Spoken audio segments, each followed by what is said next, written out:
Muy buena gente, ¿qué tal? Bueno, les traigo otro video acerca de este tema del heliocentrismo y el terraplanismo y esta construcción de pensamiento. En este caso vamos a analizarlo a través de un experimento que tuvo lugar en los años 60 en Estados Unidos, llamado el experimento de Milgram. Milgram era un psicólogo, Stanley Milgram, que vivió entre los años 30 y los 80, y en los años 60 se le ocurrió hacer este experimento que trataba de analizar el comportamiento y la obediencia de las personas. ¿De qué va este experimento? Bueno, Milgram, este hombre, eh, tuvo la idea de colocar anuncios para buscar voluntarios a los cuales les pagaba, ¿no?, una cantidad mínima de dólares, entre 20 y 50 años, que era totalmente abierta, podía ser cualquiera. O sea, no era necesario que seas universitario ni nada, sino cualquier persona. Entonces, bueno, consiguió sus voluntarios y el experimento consistía en tres puntos. Uno, estaba él, vamos a dibujarlo acá. Él era el científico, ¿no?, con su guardapolvo, que llevaba adelante el experimento. Después, con dos voluntarios, ¿no?, iba a tener el primer voluntario y el segundo voluntario. Los dos sacaban un papel de, de una caja, que a uno le iba a salir la palabra maestro y a otro la palabra alumno. Entonces, por ejemplo, a este le salía la palabra el maestro y a este alumno. Muy bien. ¿Para qué era este experimento? Les decía él.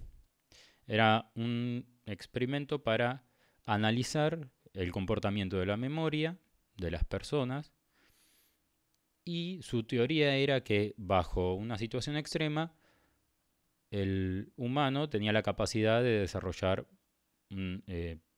más memoria, digamos, o de recordar cosas, no más memoria, sino como la capacidad de recordar cosas que no recordaba bajo una situación hostil.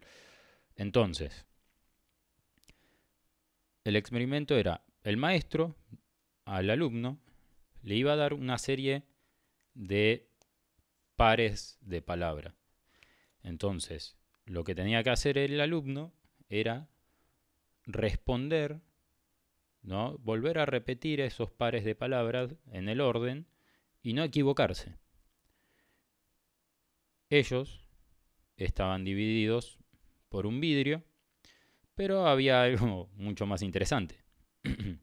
El alumno tenía conectado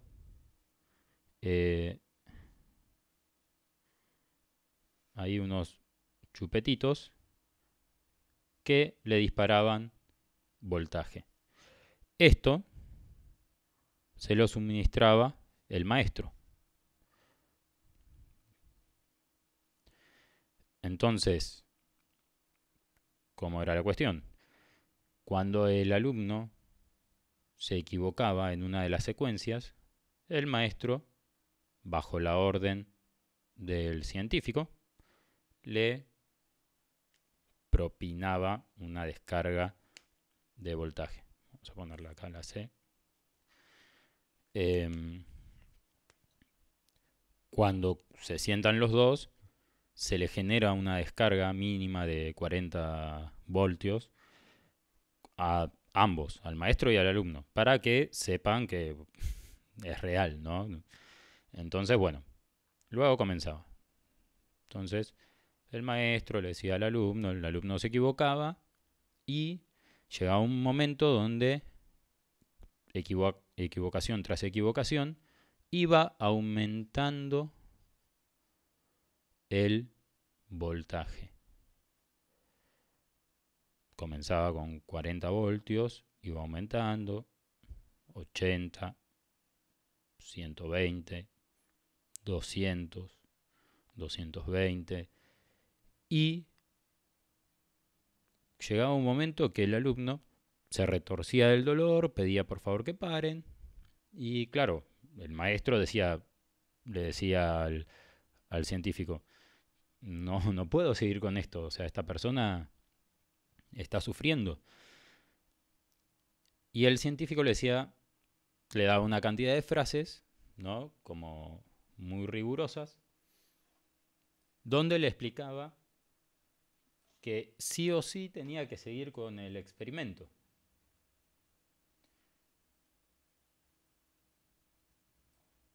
Estaba buscando las frases. Le decía, en un caso, continúe por favor, solo eso. El experimento requiere que usted continúe. Es absolutamente esencial que usted continúe. Usted no tiene opción alguna, debe continuar. Y bajo esas frases, el maestro continuaba. Y han llegado a recibir, a entregarle al alumno 450 voltios de descarga.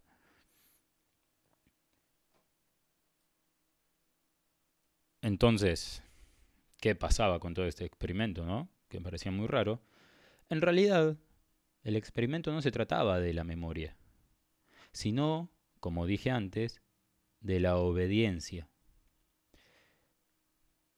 Milgram, bajo una situación de contexto histórico, ¿no? Que todos conocemos, que fue la del nazismo, se preguntó si en verdad la gente,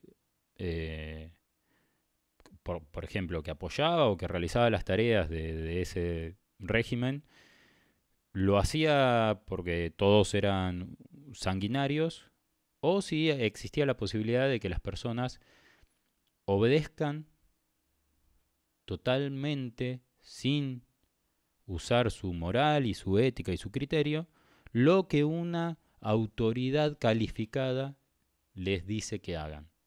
Si esa autoridad calificada les dice que eso está bien, que es necesario que continúen, que es absolutamente necesario que hagan eso, él tenía la teoría de que las personas lo hacían.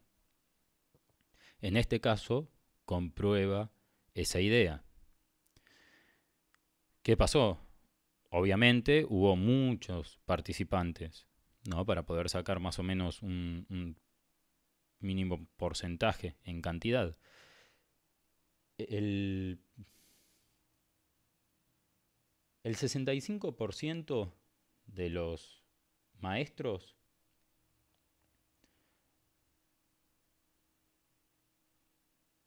llegaron a darle los 450 voltios.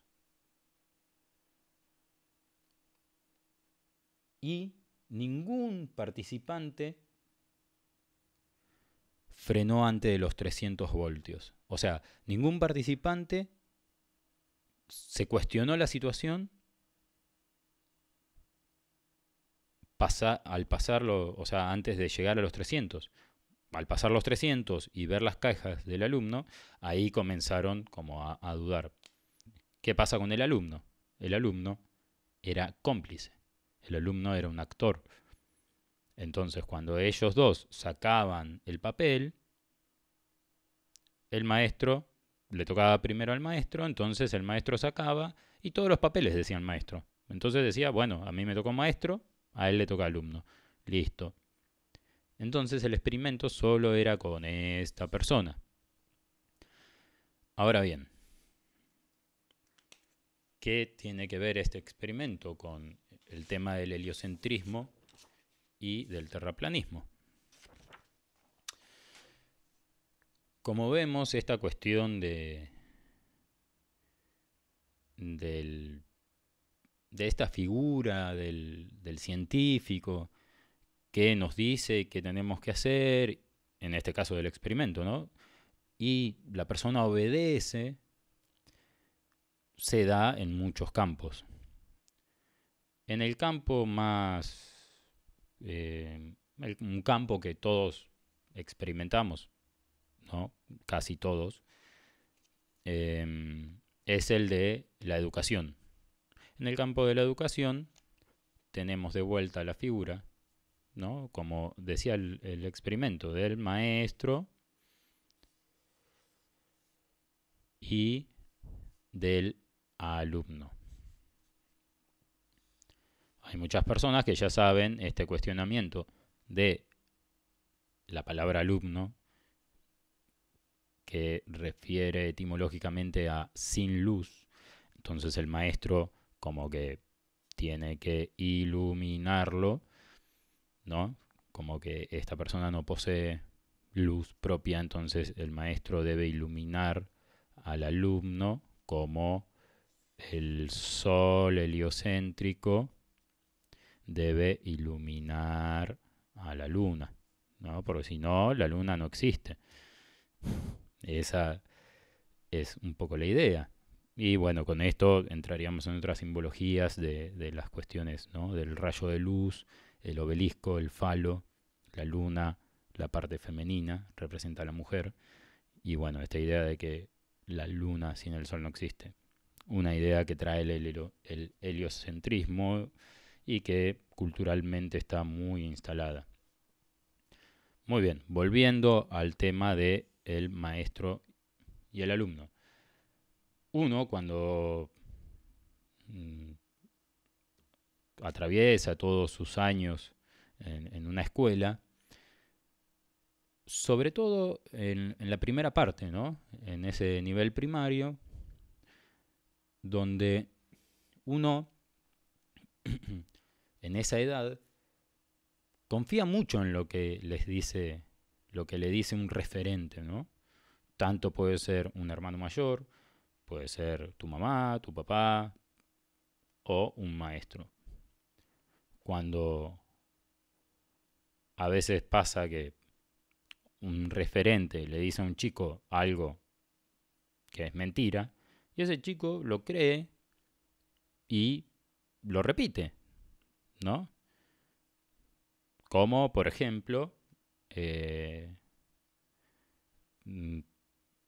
no sé, Papá Noel o los Reyes Magos o el ratón Pérez.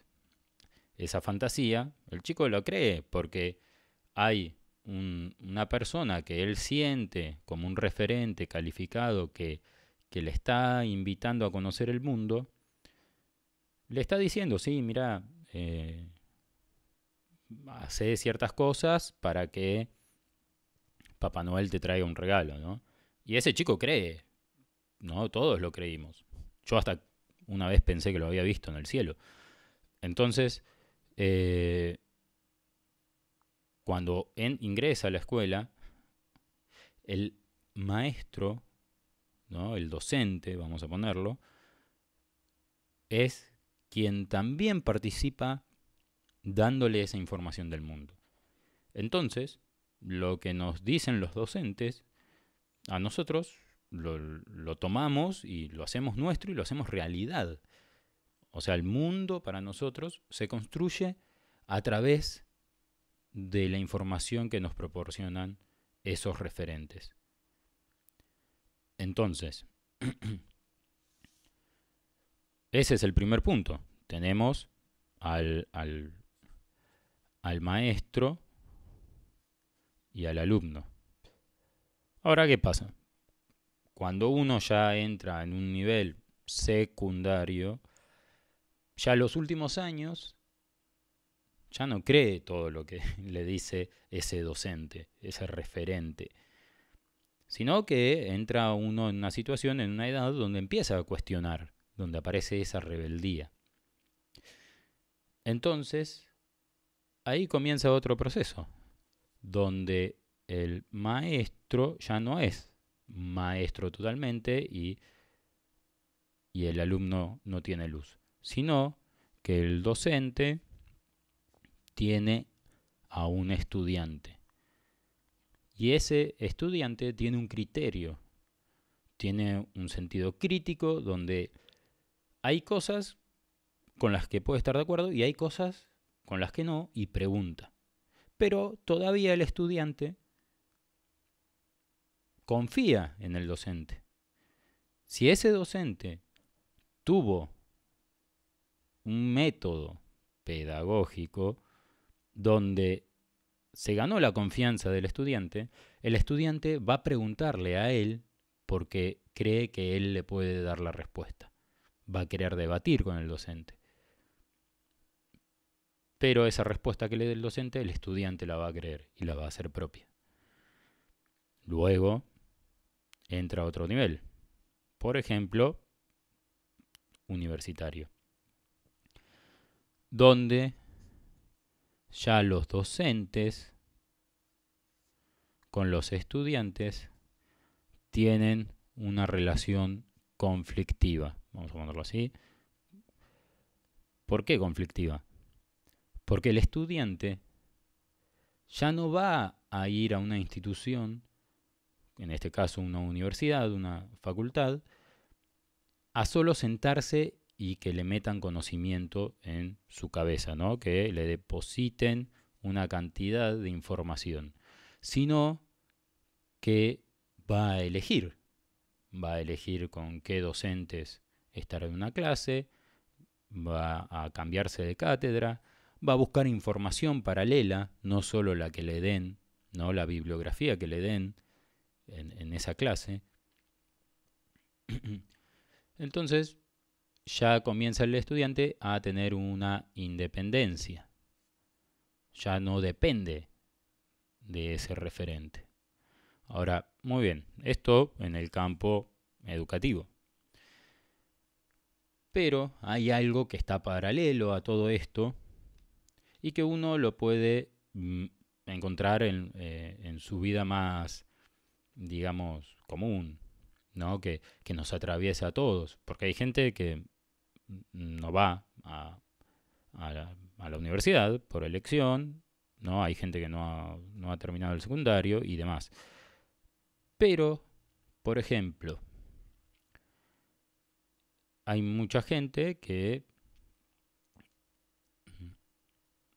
tiene costumbre ir a un médico, ¿no? La medicina. Entonces, el médico tiene a su paciente y el paciente se entrega totalmente al médico, ¿no? Hay una relación de confianza, de que uno dice, bueno, el médico estudió, es un calificado y demás. Entonces el paciente, ante una situación, un malestar, recurre al médico. ¿Y qué sucede? El médico le dice, bueno, no sé, tómate estos remedios, haz esta dieta, te dice qué es lo que tenés que hacer, qué es lo que tenés que tomar para solucionar ese malestar. Muy bien, el paciente confía, se va a su casa, hace todo lo que tiene que hacer. Ahora, cuando aparece Internet, apareció algo muy curioso, que es que si alguna vez fueron al médico y lo comentaron, se habrán dado cuenta que a los médicos no les gusta que los pacientes, cuando tienen síntomas, los busquen en Internet y saquen sus propias conclusiones. Lógicamente, ¿no? Porque el médico se pasó años estudiando, tiene mucha más información y tiene experiencia en el campo. Entonces, uno como paciente, como a priori, ¿no? Como quiere meterse en el tema, busca en internet, hay informaciones cruzadas y por ahí saca conclusiones erróneas. Entonces, si el paciente se vuelve independiente como el estudiante, esta relación se rompe. Se rompe y en estos casos hay un sistema que se empieza a romper. Hay instituciones que mantienen controlado ese sistema, ¿no? Entonces, el médico viene de una rama que es de la cual nos interesa, que es la ciencia. Entonces nosotros tenemos al científico, vamos a cambiar de hoja, tenemos al científico que nos proporciona información. ¿Qué hace este científico al proporcionarnos información? Está recurriendo a este sistema de obediencia de Milgram. Como vimos anteriormente en todos los casos, el sistema de Milgram se puede aplicar en distintos niveles. Obviamente el principal puede ser el político. Pero a nosotros nos interesa por el lado de la ciencia. Entonces, muy bien. Por ejemplo, ¿qué hace la ciencia como institución, como esta figura que demanda obediencia? A nosotros, vamos a ponernos así, ¿no? Estamos todas las personas en un plano horizontal, viviendo nuestras vidas, ¿no? Cotidianamente, ocupados en trabajos. Perdón, pero necesito buscar algo. Ocupados en nuestros trabajos. ¿Cómo llegamos, por ejemplo, a la información de un físico, un astrofísico? A través de medios de comunicación. Los medios de comunicación no necesariamente tiene que ser el noticiero del mediodía, ¿no? Sino que hay revistas científicas, hay programas científicos, pero no dejan de ser medios de comunicación, medios para comunicar. Ahora bien, esa ciencia oficial ingresa la información a los medios de comunicación y los medios de comunicación la disparan. Pac, pac, pac, pac, a toda la sociedad. A través de, por ejemplo, los diarios, televisión vamos a poner. Vamos a poner ahora internet, sitios web.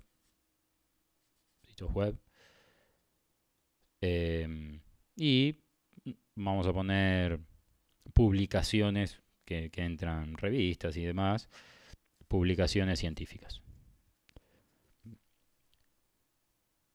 Y a su vez, por ejemplo, por el sistema de internet, atraviesa todo esto, ¿no? Como que lo envuelve y lo vuelve a disparar en muchas más direcciones.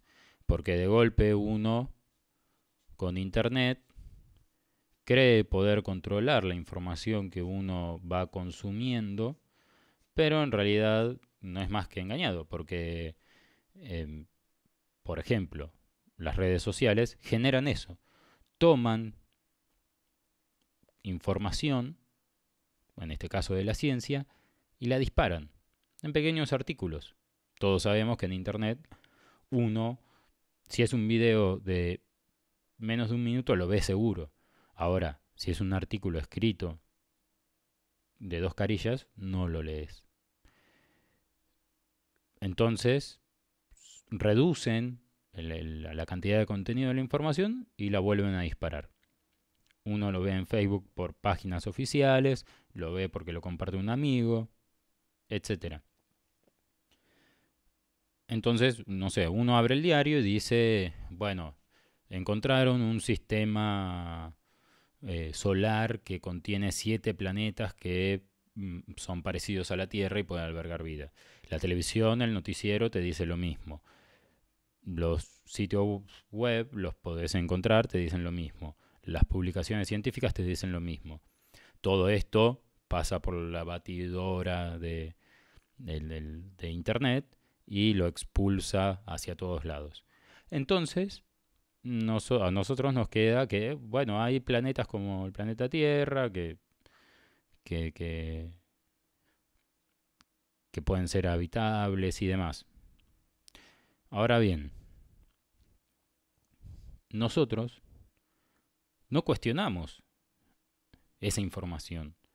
No cuestionamos el trabajo de alguien que no sabemos si es una persona, si es un grupo de personas. Siempre dice, no, porque el estudio que se hizo en la universidad de no sé dónde te da como resultado. O sea, sí, estudios hay miles constantemente. Y, por ejemplo, en este curioso ejemplo del sistema planetario,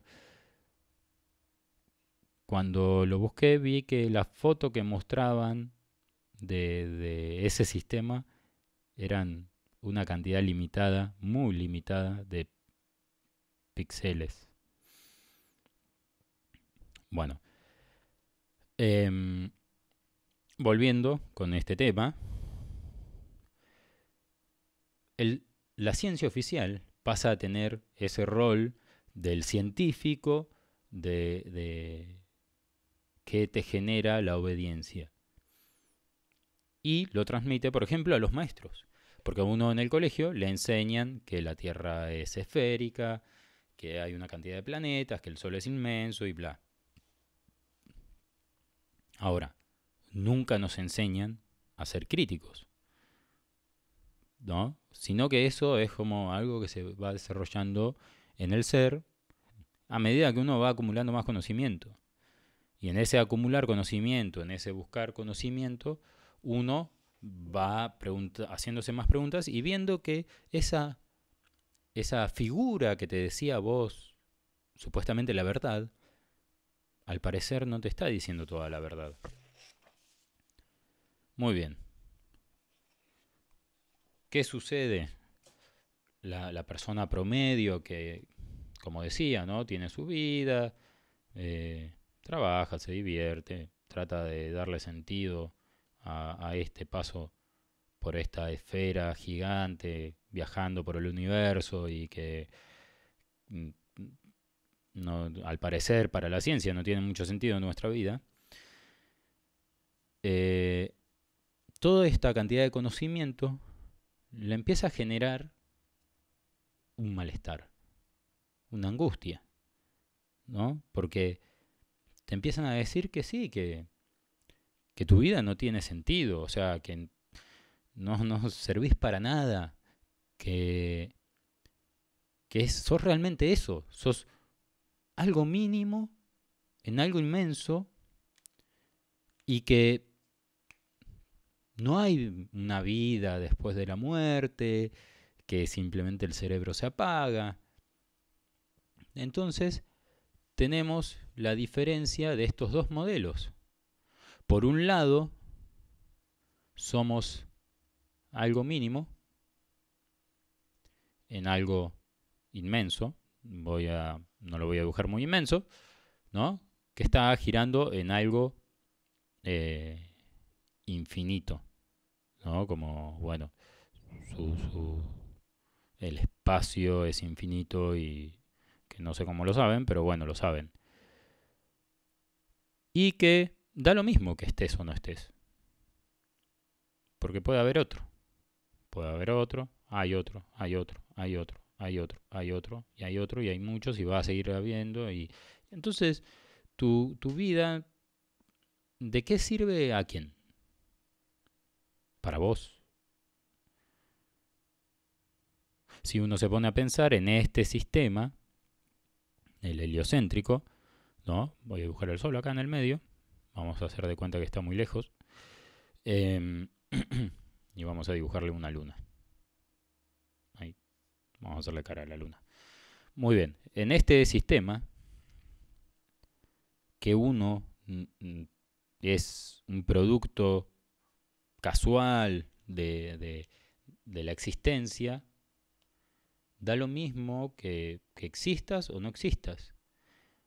Pero en el desarrollo de nuestra vida hay algo que para el sistema no le da igual, que es que vos seas funcional al sistema, ¿no? Que el sistema, al parecer, es una rueda, un sistema de ruedas, ¿no? De engranajes, en el cual uno tiene que entrar y ocupar un lugar, ¿no? Entonces uno puede estudiar, puede tener un trabajo, puede, no sé, desde hacer política, ¿no? Cualquier, uno puede estar activo en cualquier campo que ellos nos dejen estar activos. Por eso a veces hay muchas discusiones en torno al tema político, donde uno dice, bueno, hay muchas críticas y dicen muchos movimientos, partidos y pensamientos políticos que al parecer están en contra del sistema, en realidad continúan con el juego del sistema. Porque es el campo que ellos nos entregan. Es el campo y las herramientas con que nos dejan jugar, ¿no? Las reglas del juego. Entonces uno tiene que ocupar uno de estos lugares. Piensen ustedes, si conocen a alguien que no ocupe uno de esos lugares, si ustedes no ocupan uno de esos lugares, si ustedes no trabajan para pagar cosas que no saben cómo fue que pasó, pero ya las deben, ya tienen deudas y tienen que trabajar para pagarlas. Por ahí estudiar les da la posibilidad de decir, bueno, el cuento de trabajo de lo que me gusta, ¿no? Estudio y trabajo de lo que me gusta. Si uno no trabajó de eso, ¿cómo puedes saber que te gusta? A los 18 años podés saber de qué te gustaría trabajar toda tu vida. Si a los 15 todos queríamos ser astronautas, ¿no? Entonces, cuando uno revisa la vida cotidiana, se da cuenta que está atrapado. Sí, señor, está atrapado. El individuo está atrapado en un sistema. ¿A quién conocen que salga de este sistema? En la ciudad, vamos a poner el ejemplo. La gente que empieza a salir de este sistema, la marginan, ¿no? Como cuanto uno más va esquivando el sistema, más marginal va siendo. Hasta el punto, por ejemplo, no sé, de un vagabundo. Uno se transforma en vagabundo, salió totalmente del sistema, hace lo que quiere cuando quiere o con lo que puede, ¿no? Ahora bien, al sistema no le interesa a esa gente. No les interesa. Por eso los que están entre la línea del vagabundo y del sistema, que tiene un pie afuera y un pie adentro, les molesta tanto el sistema. Porque esa gente está sacando ventaja del sistema. Porque está un poco y un poco, un poco y un poco, pero siempre dentro del sistema, ¿no? Porque aparte de estos puntos, uno también tiene que consumir, ¿no? El hecho de tener que estar todo el tiempo renovando productos materiales y que la ecuación es muy simple. Uno tiene que comprar materia, ¿no? Porque es necesaria para que existas. Es necesaria la materia, no sé, el alimento, por ejemplo. Ahora, no es necesario todos los bienes de lujo. No es necesario que uno se compre un montón de ropa. No es necesario que uno tenga celular. No es necesario que uno tenga computadora. No es necesario que yo tenga este micrófono. No es necesario, no sé, un montón de cuestiones que el sistema a nosotros nos impone y nos dice, bueno, vos querés hacer esto, bueno, necesitas tener esta cantidad de piezas materiales. Y no solo materiales, sino que también el sistema te dice, uy, bueno, no sé, estás mal, andate de viaje, que te va a hacer bien. Claro, pero es muy difícil irse de viaje, no es imposible, ¿no? Porque uno lo puede hacer, pero cuanto más piezas materiales uno va recaudando, cree tener más cerca la felicidad. Obviamente uno se puede entretener con estas cosas materiales, pero esporádicamente.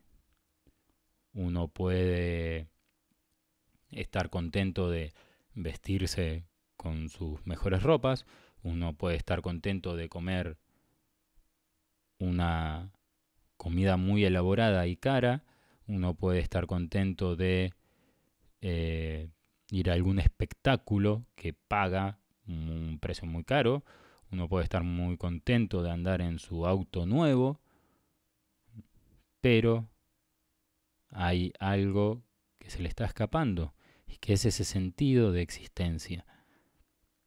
Y esto no es nuevo, ya pasó, o sea, con la llegada de esta modernidad, ¿no? Como eh, después de la Revolución Industrial, donde se comenzó la industria y demás, y sí, o sea, el modelo de la familia ideal que proponía Estados Unidos, un montón de cuestiones que de golpe caducaron y al parecer vienen otras, pero que van a caducar porque son lo mismo, es una renovación del sistema.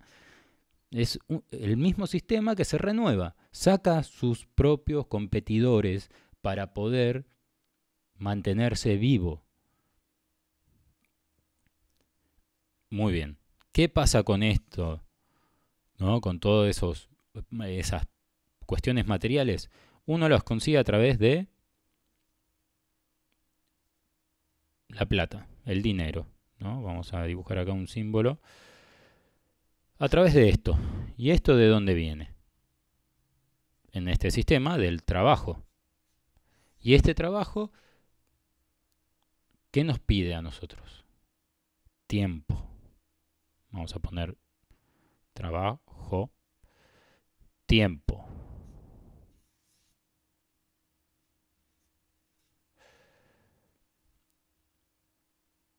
O sea, nosotros entregamos tiempo para tener materia, para disfrutarla. ¿Cuándo? Si estamos entregando el tiempo, ¿cuánto tiempo nos queda para disfrutar esa materia?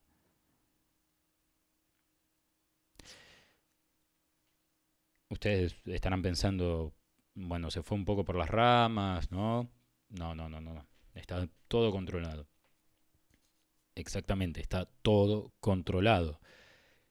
El sistema, el sistema heliocéntrico, tiene una propuesta a nuestra existencia donde nos hace sentir que somos nada a propósito, para que nosotros podamos entregar nuestro tiempo por algo que nos dijeron que nos iba a hacer felices y que supuestamente nos daría felicidad, pero no las da, no da felicidad. Por eso la persona que tiene todo, ¿no? Que está en una pirámide de poder acá arriba y está llena de dinero, un día tiene una situación anímica mala y de golpe se enferma y le agarra cáncer. Y esa persona,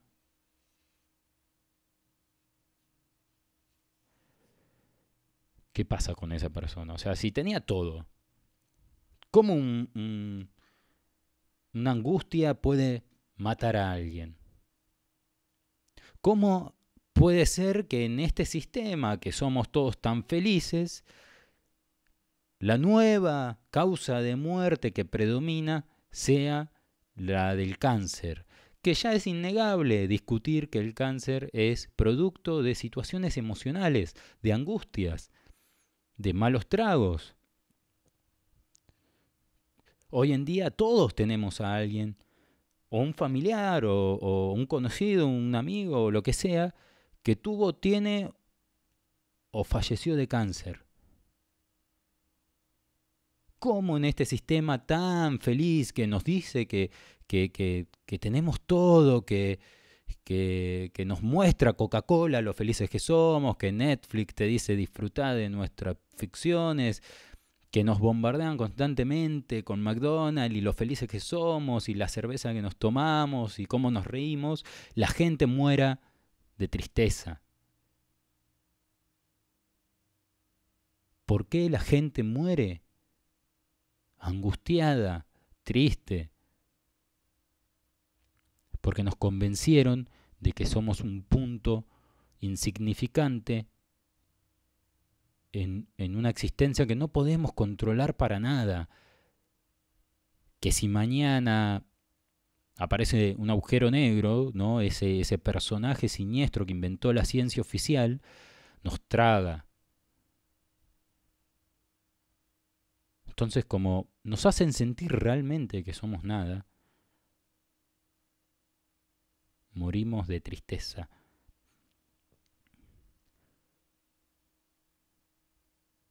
Entonces, no solo, como quienes vieron los videos anteriores, no solo la ciencia es culpable o responsable de esto. Como en el video anterior lo comparé, la ciencia con la religión. Y dije que eran análogas. O sea, que tienen un mismo sistema, donde hay algo, algo superior a nosotros en los dos casos, que nos supera. Tanto el universo, tanto un Dios. Nosotros siempre estamos bajo el capricho, el azar o la decisión de algo superior. Y en esta analogía, no solo encontramos eso, sino de que, por ejemplo, la iglesia, ¿no?, católica ha trabajado constantemente con la ciencia. Hay muchos curas que han aportado a la ciencia. La teoría del Big Bang fue realizada por un cura. Avances en la genética fueron hechos por un cura. Y si uno dice, pero pará, si el cristianismo tiene un Dios, tiene una teoría, tiene un génesis, ¿no? La religión judeo-cristiana tiene un génesis, cómo se creó el hombre. ¿Por qué va a meterse a investigar un creyente de esa religión algo que sería en contra? ¿Por qué va a realizar una teoría como la del Big Bang que va en contra? Porque no va en contra. Y porque el sistema genera su propia competencia que le es funcional. Entonces, y tratando de llegar al final, tenemos a ese grupo, ¿no? Y lo digo análogo porque tenemos a la ciencia y a la religión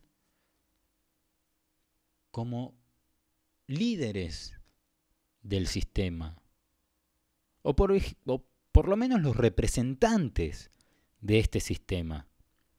Lo cual no quiere decir que cada persona religiosa y cada persona que se dedica a la ciencia sea un ser siniestro que quiere que nosotros terminemos nuestros días tristes,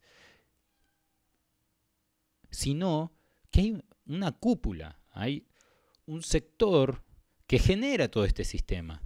Entonces, si yo quiero ser religioso o quiero ser científico, o me quiero dedicar a la ciencia oficial, o me quiero dedicar a entrar a la religión a través de la institución, o sea, cuando ingreso a las instituciones, juego con sus reglas. Porque el científico no se puede apartar de las reglas que tiene la ciencia oficial, y el que participa, por ejemplo, en la iglesia, no se puede alejar de esas reglas. Entonces uno pasa a ser un eslabón de todo este sistema, un engranaje. Parece, ¿no?, un discurso reiterativo porque uno lo ha escuchado un montón de veces.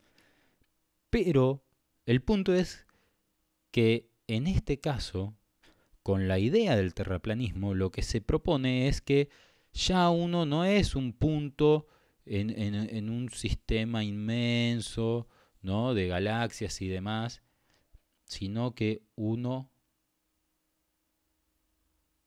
es una parte importante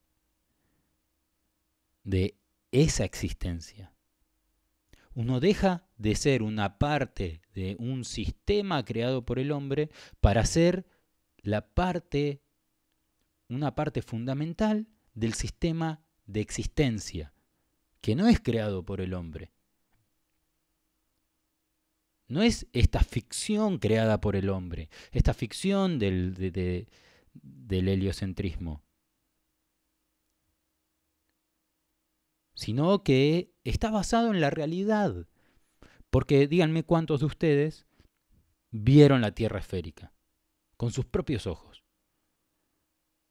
¿Cuántos de ustedes vieron que el Sol está muy lejos?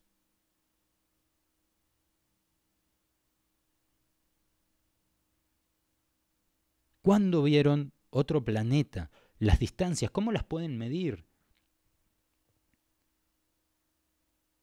Pero uno ve, percibe lo que tiene en el entorno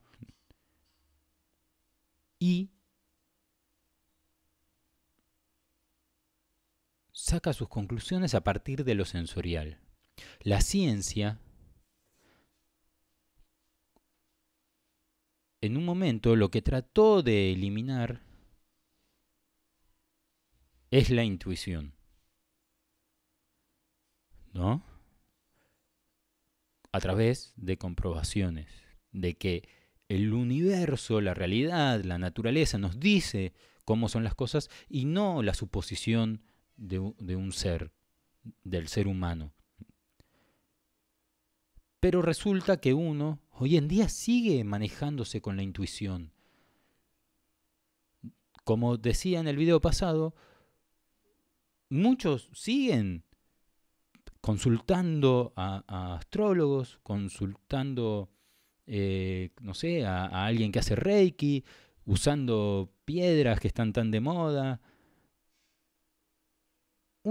Hay algo en uno que dice, no, es por acá. Y no por allá. Bueno, está bien, te creo el Big Bang, está buenísima la teoría. Re bien, es re hollywoodense. Pero yo siento que es por acá. Está bien, te creo que me des esta pastilla de laboratorio. Pero yo creo que si me relajo y hago las cosas de otra manera, o cambio mi dieta, voy a estar bien. Creo que es por acá, no por el negocio de las farmacéuticas. Entonces, el heliocentrismo lo que propone es eso. Ni cerca de proponer la adoración al ser humano, sino que es estar conscientes de que nosotros somos parte de algo inmenso y somos partícipes, activamos, accionamos sobre la realidad. Entonces la triangulación entre la intuición y lo sensorial nos entrega la información del mundo. de un mundo que si queremos, con nuestra voluntad de pensamiento, lo podemos modificar. Cuando uno entra de a poco a analizar las cuestiones de la injerencia que tiene el pensamiento sobre la existencia, se da cuenta hasta la injerencia que tiene el pensamiento y la palabra sobre los demás. Y la responsabilidad que uno tiene ante las personas más cercanas.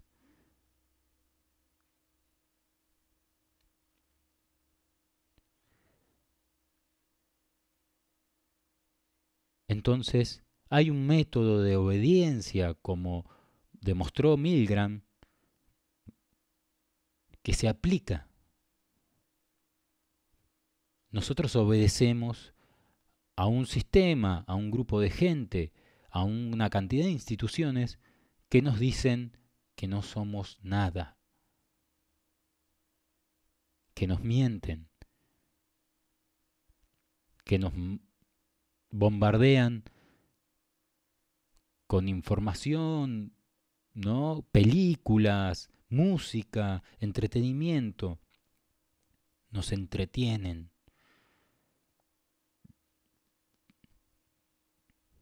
Y nosotros accedemos porque nosotros no elegimos este sistema. Cuando uno nació ya estaba armado y nuestros padres ya estaban en ese sistema. Pero no es necesario creer en la mentira. Bueno, gente, con esto cierro por hoy en esta discusión que hay entre estas partes, que la verdad a mí me parece muy interesante y muy apasionante, y que, como ven, tiene mucha profundidad, que no se queda en la idea de que si la Tierra es plana o es redonda, es esférica. No se queda en eso, hay mucho más atrás. Así que bueno, esto fue el heliocentrismo y el terraplanismo, la construcción de un pensamiento, visto desde el punto de Milgram.